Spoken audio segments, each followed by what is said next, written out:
Isang magandang araw po sa lahat ng manonood. Kamusta po? Lalong-lalo na sa mga baguhan na hindi pa nakakaalam. Panoorin niyo po ang video na ito kung paano kumuha ng ticket online sa Philippines Airlines gamit lang ang ating mga cellphone.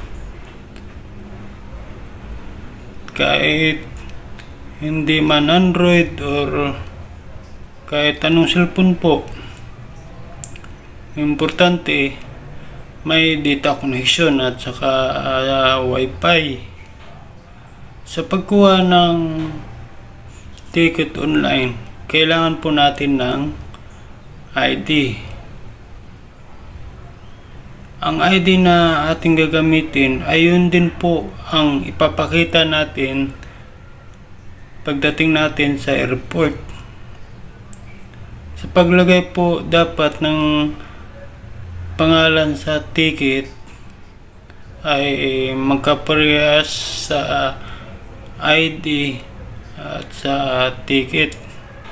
Kasi kapag magkamali po kayo ng isang litra na paglagay nyo sa ticket,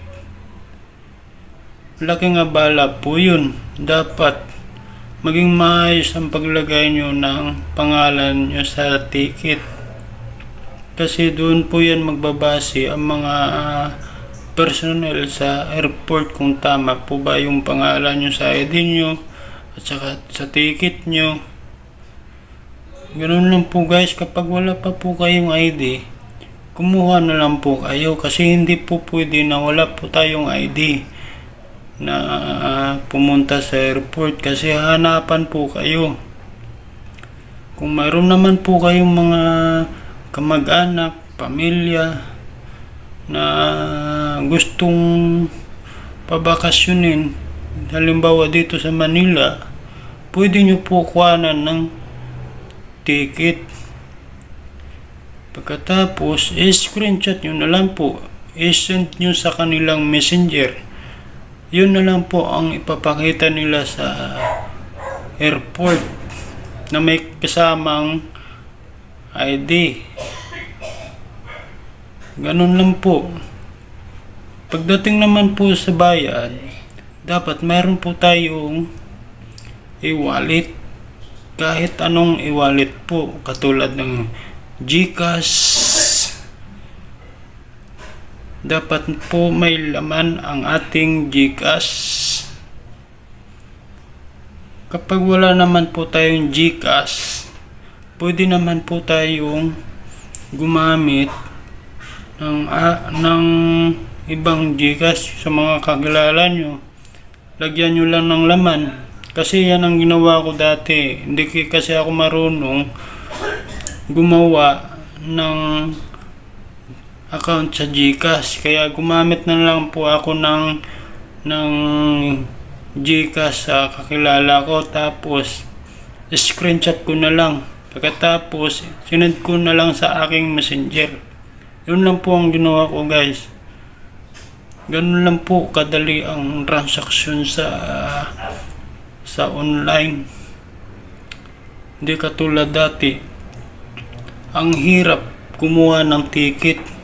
Pupunta ka pa sa outlet ng Philippines Airlines para bumili ng ticket. Tapos mainit pa, mamasahe ka pa.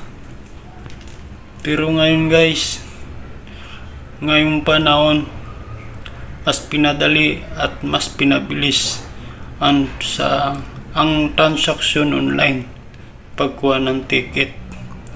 Dito nyo rin po malalaman kung anong upuan, kung saan kayo pwede umupo, kasi bibigyan po, dito po malalaman ang number ng upuan nyo. At saka may insurance din po to guys. Isesend po yan sa inyong email address na nilagay nyo sa ticket, na makikita nyo sa inyong Gmail. Ganun lang po guys kadali. Continue, pindutin nyo lang yan, may marka naman yan. Ayan, Yan, approve na guys. Sana na sundan nyo ang video na ito. Mamili lang po kayo dyan kung saan yung gustong i-wallet, PayPal, DragonPay, GrabPay, GCash. Ang pinili ko dyan, GCash. Tapos term and condition, pindutin nyo lang yan. Continue, pindutin. Minsan kasi may non-signal. Hintayin nyo lang guys, wag nyo pindot na pindot kasi mag-error po yan. Lalo kayong mahirapan, lalong bumagal ang transaction nyo. Isang pindot lang po guys, ganun lang po. Hintayin lang po ang reply ng Philippines Airlines. Okay guys, sana nakatulong ang video na ito. At maraming salamat po sa inyong panonood.